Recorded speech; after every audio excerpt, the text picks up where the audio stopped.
Hi children. So today we are finally doing the exercise of the chapter Atoms and Molecules. So take out your paper, pen and pencils and get ready. Come on. Percentage of boron and percentage of oxygen you have to find out. And the simplest formula is mass of boron upon mass of compound multiplied by 100. Similarly, mass of oxygen upon mass of the compound multiplied by 100. The answers are 40% and 60%. Otherwise also अगर आपने एक का percentage निकाल लिया है तो 100 में से दूसरे का माइनस कर दो, 100 माइनस 40, सो 60% दूसरे का आ जाता है, राइट. नाउ सेकेंड क्वेश्चन में it is given that 3 grams of carbon react with 8 grams of oxygen to form 11 grams of carbon dioxide. तो अगर 50 grams आपको ऑक्सीजन है तो कितनी कार्बन डाइऑक्साइड प्रोड्यूस हो सकती है. But the thing is there is a law called law of definite proportions. अब वो डेफिनेट प्रपोर्शन का मतलब क्या है कि जब भी कंपाउंड बनता है तो जो उनके कॉन्स्टिट्यूएंट्स हैं वो एक फिक्स रेशियो में प्रोड्यूस करते हैं, फिक्स रेशियो में रिएक्ट करते हैं. दैट मीन्स कार्बन डाइऑक्साइड में C और O का रेशियो क्या है, 12:32 और 3:8. इसका मतलब है कि 3 grams ऑफ कार्बन के लिए 8 grams of oxygen is sufficient. उससे ज़्यादा ऑक्सीजन वो यूज़ नहीं करेगा. That will be remained. 42 grams of oxygen will be left behind. Now third answer, a polyatomic ion. क्या होता है पॉलीएटॉमिक आयन? अच्छा, आयन क्या होता है? You remember ion, the charge species, atoms with charge on them, जो electron को loose करके या इलेक्ट्रॉन को गेन करके चार्ज आता है पॉजिटिव और नेगेटिव, तो वो कहलाता है आयन. और पॉलीएटॉमिक आयन होता है जब उसमें एक एटम नहीं हो, एक से ज़्यादा एटम्स हो, मतलब डिफरेंट एटम्स. जैसे N और H दो एटम्स हैं in ammonium ion, NH4 plus, HCO3 minus, CO3 2 minus, PO4 3 minus, SO4 2 minus, SO3 2 minus. कितने सारे हैं जिसमें एक से ज़्यादा डिफरेंट एलिमेंट्स के एटम्स हैं और उनके ऊपर चार्ज है. So a polyatomic ion is a group of atoms carrying positive or negative charge. Fourth question आप पहले भी कर चुके हैं, फॉर्मूले आपने लिखे थे इन टेक्स्ट क्वेश्चंस में भी. फॉर्मूला बनाने के लिए आपको 3 स्टेप्स फॉलो करने हैं. First one is write down the symbols, second step is write down the valencies on the top, and third is criss cross. अब इसमें आपने क्रिस क्रॉस करके डिफरेंट फार्मूलाज बन गए. MgCl2 बन गया, Ca2O2 बना था लेकिन 2 कैंसिल हो जाएगा तो CaO. कॉपर नाइट्रेट में कॉपर की हमने वैलेंसी 2 ली है, और नाइट्रेट क्योंकि पॉलीएटॉमिक आयन है इसलिए उसको ब्रैकेट में रख के उसके बाहर कॉपर की 2 वैलेंसी आ गई है. एल्यूमिनियम AlCl3 हो गया, और कैल्शियम कार्बोनेट जो है वो CaCO3 हो गया. Correct. Now, moving on to the fifth answer. Names of elements in quicklime. quicklime क्या है? CaO. तो उसके अंदर Ca है कैल्शियम और O है ऑक्सीजन. हाइड्रोजन ब्रोमाइड में H है और Br है hydrogen and bromine. Baking powder जो हम केक्स में डालते हैं NaHCO3. It has sodium, hydrogen, carbon and oxygen. Potassium sulphate K2SO4, इसमें भी पोटेशियम है, K सल्फर है S और ऑक्सीजन है O. Then moving on to the sixth answer, you have to calculate the molar masses.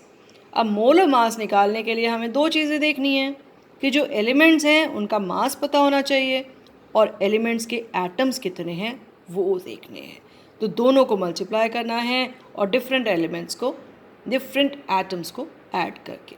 For example C2H2 is ethyne. इसमें 2 atoms हैं carbon के और कार्बन का मास होता है 12. सो 12 into 2 plus 1 atom of hydrogen into 2, so that is equal to 24 into 2, that is equal to 26.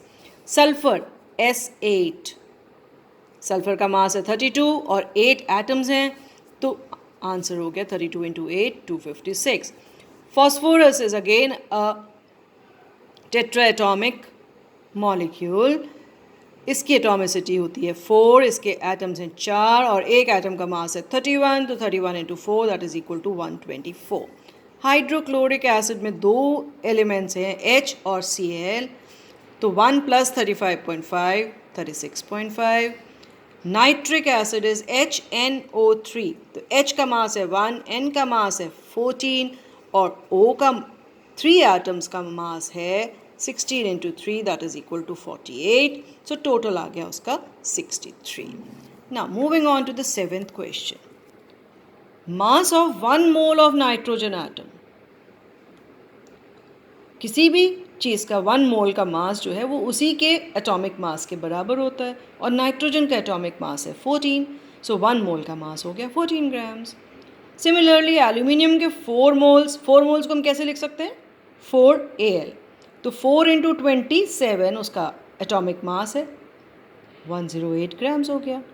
अब mass of 10 moles of Na2SO3 इसको निकालना है हमें, तो पहले Na2SO3 का मास निकालना है. अगेन Na के 2 एटम्स हैं और Na का मास है 23, तो 23 इंटू 2. सल्फर का एक है तो 32 और ऑक्सीजन के 3 एटम्स हैं तो 16 इंटू 3, तो टोटल कितना हो गया 126 और 10 मोल्स हैं तो multiply by 10 that gives you 1260. Clear? Now, the 8th answer. You have to convert into moles. अब मोल्स को कन्वर्ट करने के लिए अगर मास दिया हुआ है तो फॉर्मूला है given mass upon molar mass. Simply ऊपर लिखिए गिवन मास जो आपका दिया हुआ है.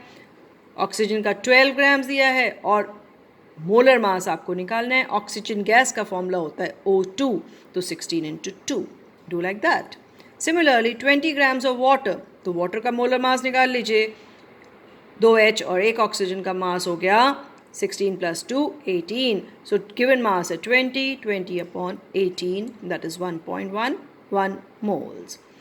22 ग्राम्स ऑफ CO2 का मास निकालिए. एक कार्बन का कितना होता है 12 और 2 ऑक्सीजन का कितना होता है 32 plus 12 that is equal to 44.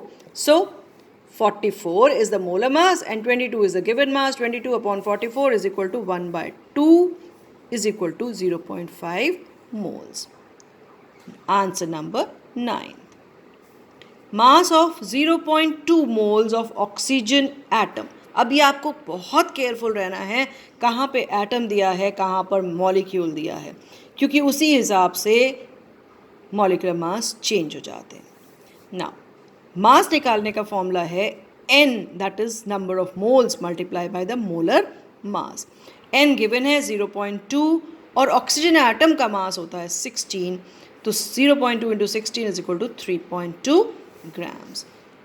Mass of 0.5 moles of water H2O, तो फॉर्मूला वही लगेगा. वाटर का मास आपको पता है कितना है 2H प्लस एक ऑक्सीजन को ऐड करके 18 into number of moles is 0.5. The answer is 9 grams. Now 10th question. You have to find out the number of molecules, that is N, in S8. Sulphur का 8 होता है. एक molecule of sulphur में 8 atoms होते हैं. So we have to find out the number of molecules. Now formula for number of molecules is N is equal to N multiplied by NO. और N कैसे निकालते हैं given mass upon molar mass. So हम इसको इस तरह से भी लिख सकते हैं N is equal to M upon capital M multiplied by NO. given mass कितना है 16. मोलर मास आपने निकाला सल्फर 8 है तो 8 और एक एटम का मास है 32, तो 8 इंटू 32. एंड NO क्या होता है Avogadro's number 6.022 into 10 to the power 23.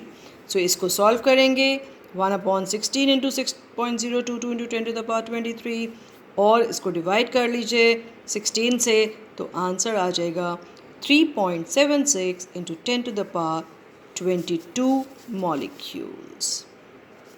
Now moving on to the last question. It is given that aluminium oxide जिसका फॉर्मूला है Al2O3 और उसका गिवन मास है इसका मॉलिक्यूलर मास आप निकालेंगे। कैसे निकालेंगे आपको पता है? 2 एल्युमिनियम का मास 27 इंटू 2 और 3 ऑक्सीजन का मास 16 इंटू 3, इनको ऐड अप करेंगे तो टोटल मास आ जाएगा 102 और गिवन मास कितना है 0.051। तो नंबर ऑफ मोल्स निकाल लीजिए। नंबर ऑफ मोल्स होता है given mass upon molar mass 0.051 upon 102। 3 decimal हटाएं, डेसिमल के बाद 3 डिजिट हैं तो डेसिमल हटाइए, नीचे 3 ज़ीरोज़ लगा दीजिए और 51 को डिवाइड कर दीजिए 51 और 102 में क्या होता है 1/2 और 2 इंटू 1000 इज इक्वल टू 2000। तो 1/2000 और उसके बाद आप फॉर्मूला लगाइए n का, नंबर ऑफ पार्टिकल्स का, that means moles into the Avogadro number. Moles आए थे 1/2000, एवोगैड्रो नंबर है आपका 6.022 इंटू 10 टू द पावर 23। नीचे के 3 ज़ीरो से ऊपर के 3 ज़ीरो कट हो जाएंगे और 6.022 को 2 से डिवाइड कर देंगे तो हो जाएगा 3.011 इंटू 10 टू द पावर 20। लेकिन आंसर यहाँ कंप्लीट नहीं होता। ऊपर देखिए एल्यूमिनियम ऑक्साइड, एल्यूमिनियम ऑक्साइड में कितने एल्यूमिनियम हैं, कितने एटम्स हैं या कितने आयन्स हैं इसको बोला जाए। ये आयनिक कंपाउंड है तो इसमें एल्यूमिनियम के 2 आयन्स हैं। So Al2O3 has 2 atoms of aluminium, 2 ions of aluminium rather.